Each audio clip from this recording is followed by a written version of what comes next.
Welcome, Margit Smith, author of the medieval Girdle book.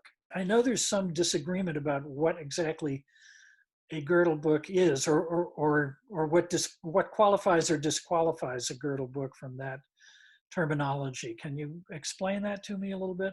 Sure. But first, let me thank you for giving me the opportunity to speak with you and to speak about my book. You've had such a big hand in getting it to this spot. Uh, the disagreement about what a girdle book is comes from several names that have been attached to this type of binding.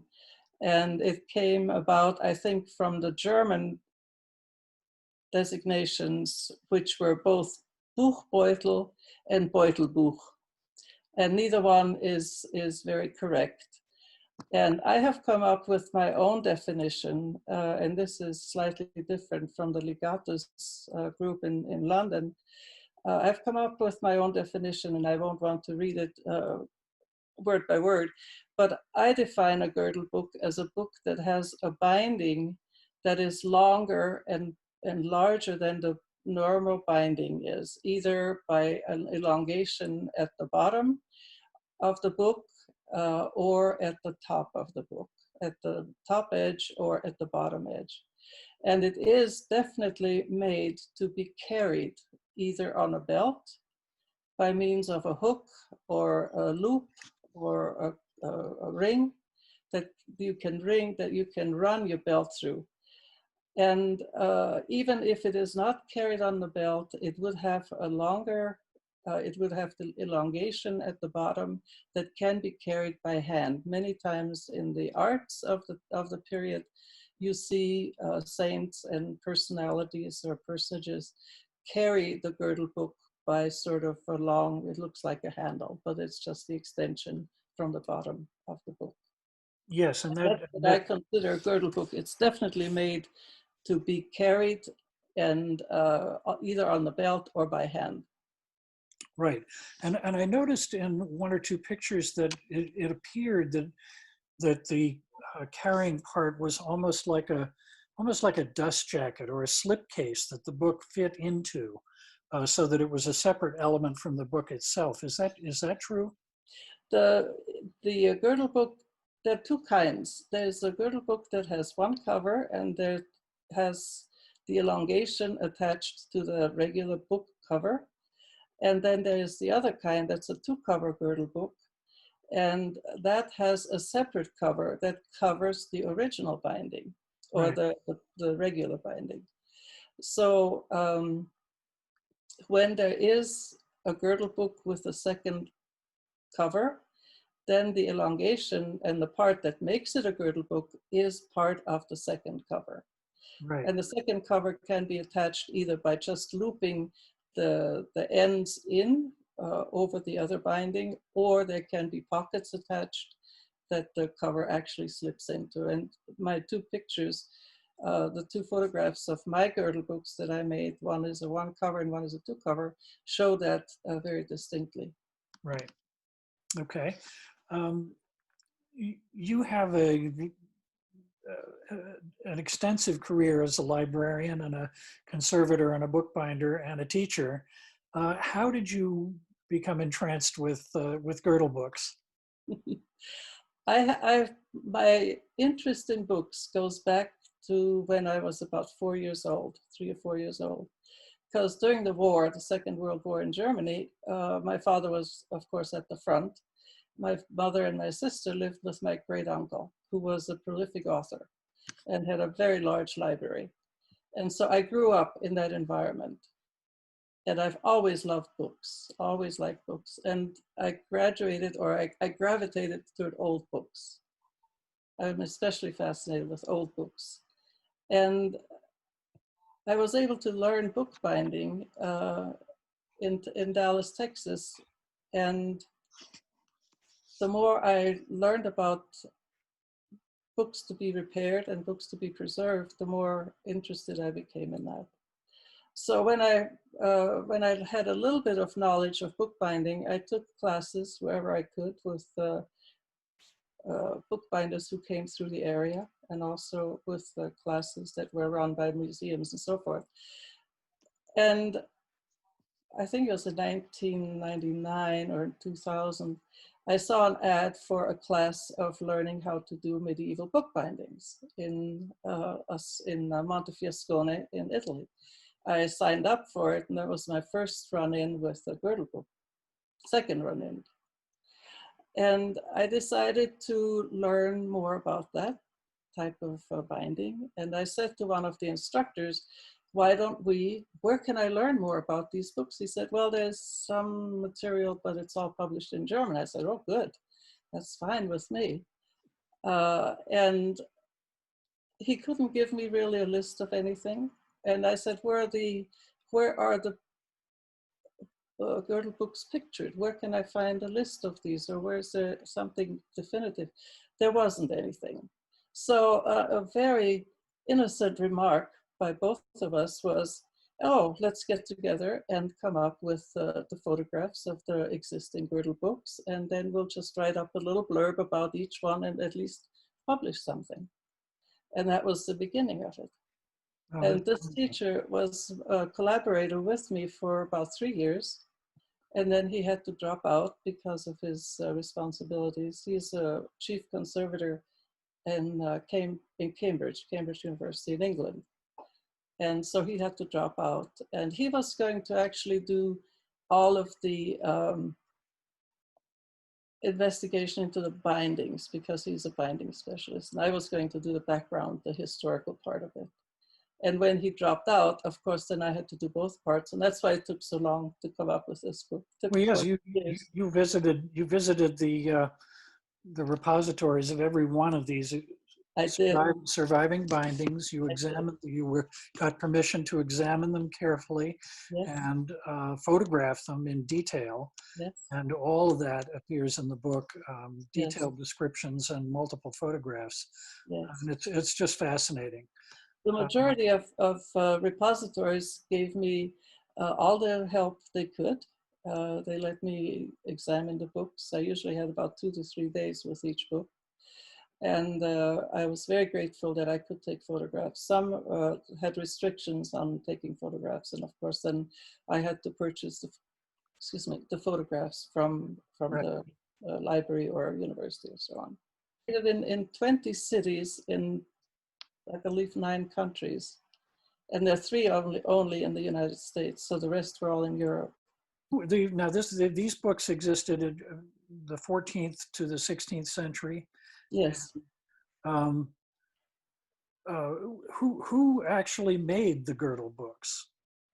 Well, it usually was monks in the monasteries, because most of learning and writing and reading funneled through the monasteries. Okay. The books were, we don't know really who made any one of these books. There are no names attached. There's no blurb that says such and such made this book on such and such a date. Not exactly signed bindings. No colophons as we have them, or anything like, no signed bindings. But they can be traced to monasteries and to their schools of binding and to their schools of printing or writing, copying. So most of the books also don't have an end date. So a lot of this is based on styles of writing. So it was difficult for me many times to say or describe, to describe the writing or the illustrations correctly, but I had to take information where I could find it. But you do show quite a lot of the interior of these books. Mm-hmm. And I think you were able to establish that even though they may have originated in monasteries, they were not all religious texts. They were not, and for a long time the literature about the books assumed or stated they were only used by priests or nuns, which was absolutely not correct. And although the majority of the 26 Girdle books that we know of are religious in content, there are 5 which are related to the law, and there are 2 which are philosophical content. So really, anybody who had need of carrying a book around with them, a professional or might have had a Girdle book. Could have, yes, would have been very practical because the way it was constructed, it was always with you. No one could take it from you. You couldn't really lose it unless you didn't have your belt cinched tightly enough. Right, and Uh, also we looking at the artwork that you reproduce, that we reproduce in the book of people wearing Girdle books. Uh, Quite a number of them are women, so it wasn't all men. Although admittedly many of them are saints. So yes, the the picture, majority of the art reproductions, or the reproductions of the medieval art show saints, angels, the Virgin, right? queens, and so forth. And yes, the women, they usually carry some very dainty types, many times very dainty, compared to the men. They're much more, you know, Mhm. But I'm big, minute. remembering one picture of or one artwork of it's a bedroom scene and a woman lying in bed on the bedside table is Yes, a Girdle book. yes. Um, I think that's the Assumption of Mary or the Death of Mary. yeah, And she had the Girdle book right there yeah. on the side table. Yeah, interesting.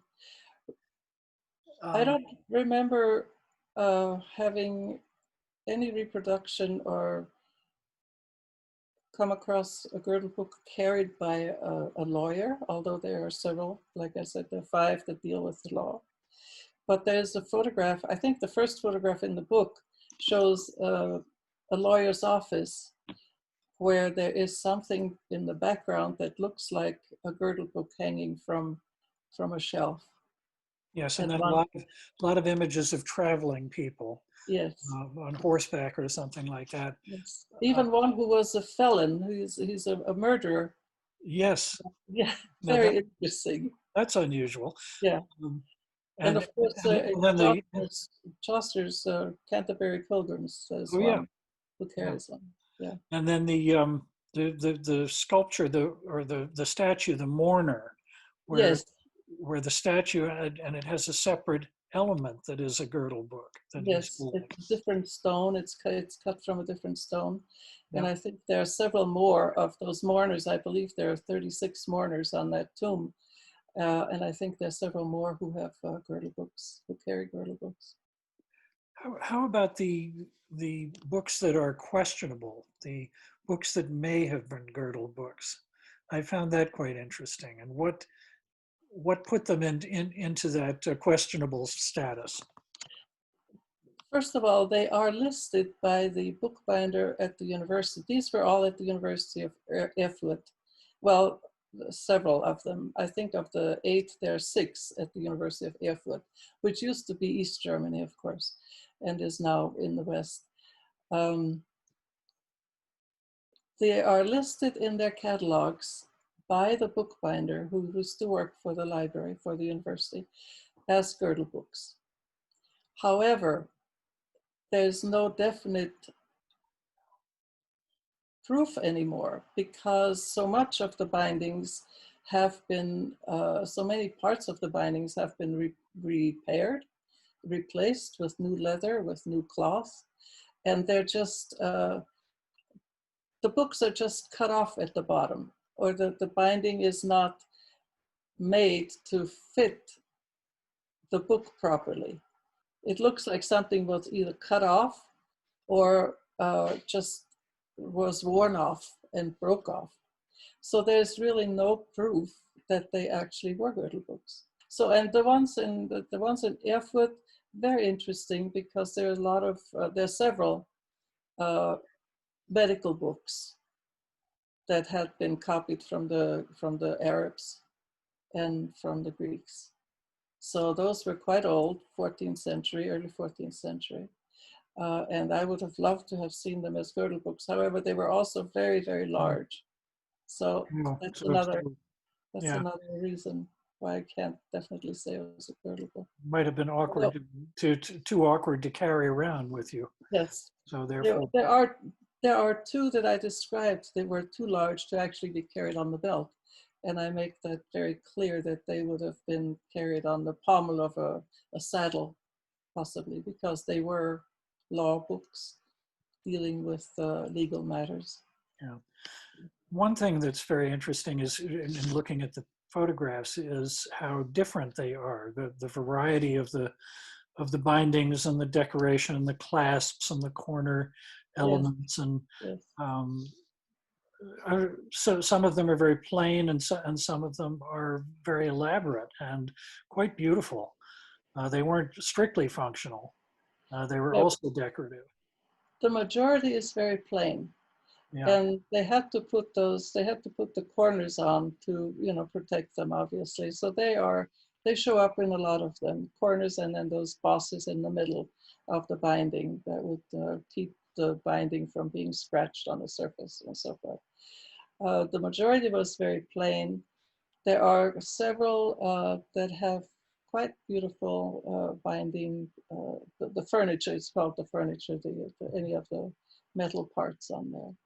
One was made for a city councilor in Nuremberg, and that's absolutely fantastic. The photographs don't even do it justice. But it was made for him, and he got to carry it when he was allowed, or he was chosen to carry the baldacchino when one of the emperors came to visit Nuremberg. And he probably had it made for that occasion. um, I assume that was one of your favorite books of the ones that you examined. Did you have others that you feel particularly attached to? I absolutely love the little one in Edinburgh, which is 2.5 by 1 and 7/8 inches. That's the whole thing. It fits right at the palm of your hand, and it is in tatters. It's absolutely in tatters. I don't think there has been any repairs or conservation done on it. But it had no spine. It had the leather just Right. simply glued to the signatures. And it's very interesting. It's amazing how much, I was amazed at this anyway, going through most of the books, how much text the scribes were able to put into a very, very small book. When you consider this little 2.5 by 1 and 7/8 inch book contained medical information. It had religious information. It was written for one of the big Scottish families, the Macbeths, and whoever wrote it was their physician. And so this tiny book is absolutely fascinating. I love that book. And well, the one that was written by a nun, we know she was a nun, and we know she wrote the book herself, who also illustrated 6 or 8 pages with family. Today we would use family photographs to put in the family history.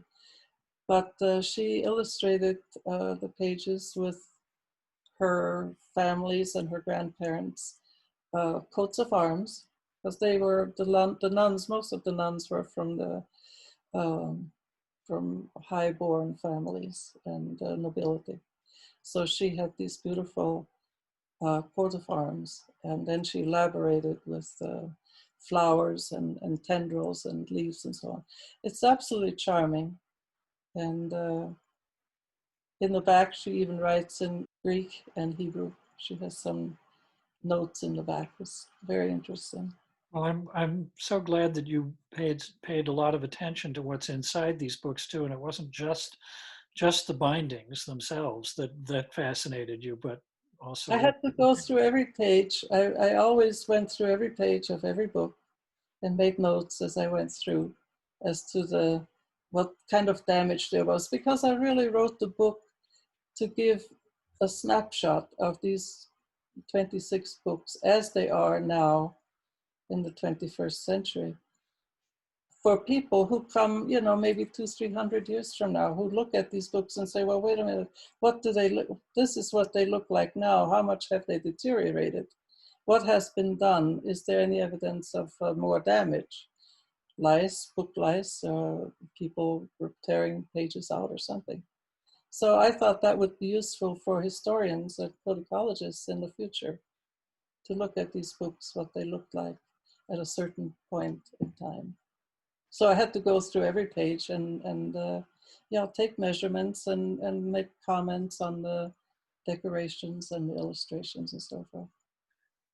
I think the reviewer in the TLS made the sort of odd comment that the Girdle book was was it the iPhone of its time or something like that, which seemed a little odd to me. I would think of it more as maybe the paperback of its time, something portable that you could take with you anywhere, and perhaps at least in the ones that were very plain, was not valued particularly highly in terms of being something that was collected and stored and valued as a beautiful book, which may explain partly why there are only 26 surviving. Yes, they were used. They were used and they were used up and then they were discarded, I'm sure. Right. Sometimes the covers were kept and used for another or some other book that was similar in size. What I found also very interesting was that the bookbinders of the time were not like we are now. We take every millimeter and every square, you know, rectangle, make sure that it's all lined up properly and so forth. And we skive the leather to be real thin. Oh no, they did not pay much attention to that, or not all of the ones I saw. The leather was sometimes cut very irregularly, and the pages were not necessarily all written on straight and so forth. But that's what gives it the charm.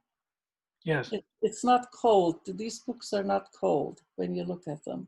They're very warm, and there's a feeling of connectedness to that book, even though it's 500, 800 years old. Have you had much response from people who've read the book, and maybe any discoveries that have come as a result of it?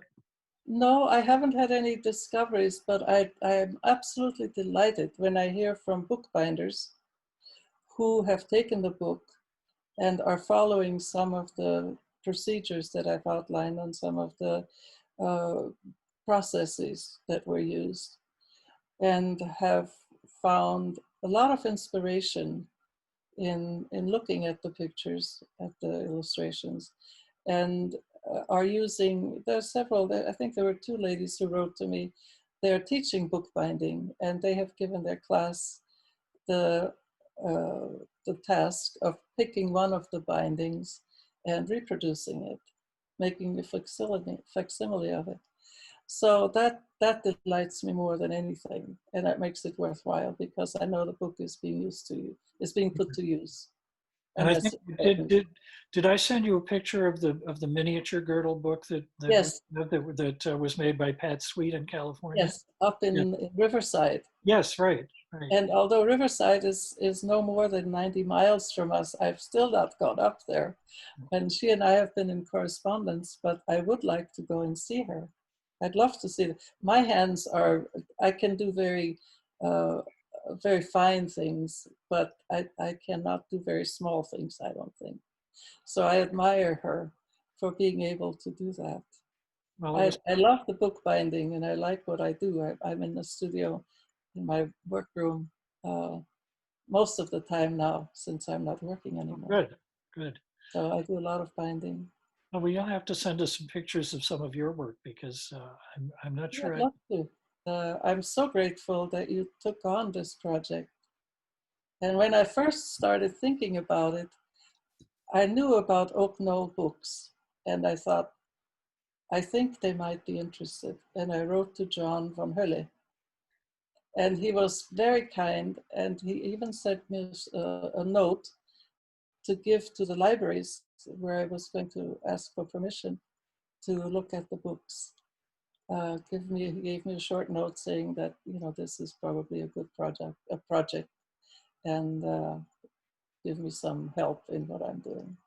So I appreciated that so much. And then when I wrote to you, you were very receptive. So I was fortunate. Couldn't resist. It was just a fascinating subject. Not many other Girdle books around. Huh? That's right. So Well, thank you, Margit. It's been lovely talking with you. And absolute pleasure. And it's so nice to meet you in person or in virtual person. right. Okay. Thank you very much. Bye-bye. Bye-bye.